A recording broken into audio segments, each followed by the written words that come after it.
Europe 1. Le journal de 6h30, Fanny Marceau. Bonjour Fanny. Bonjour Alexandre, bonjour à tous. Ce devrait être une semaine décisive pour la réforme des retraites. Après le vote du Sénat ce week-end, la commission mixte paritaire va plancher sur le texte ce mercredi.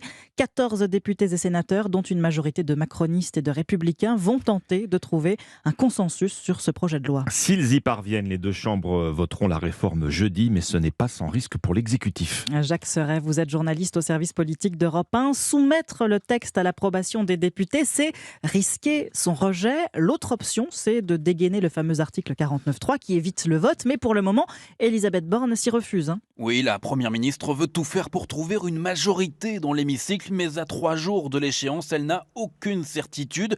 Tout repose sur les Républicains, des alliés de circonstance qui sont loin de garantir à l'hôte de Matignon une large victoire au Palais Bourbon. Selon nos informations, les derniers décomptes indiquent que le texte serait adopté avec seulement 10 voix d'avance. C'est à ce stade l'option privilégiée par l'exécutif. Ça doit passer, mais le risque d'un camouflet est bel et bien présent. C'est pourquoi, au pied du mur, le doute persiste encore dans l'entourage d'Elisabeth Borne. Si l'option du passage en force via l'article 49.3 n'est pas souhaitée, elle n'est pas pour autant totalement écartée. Mais là aussi, ce ne serait pas sans risque avec une possible motion de censure transpartisane.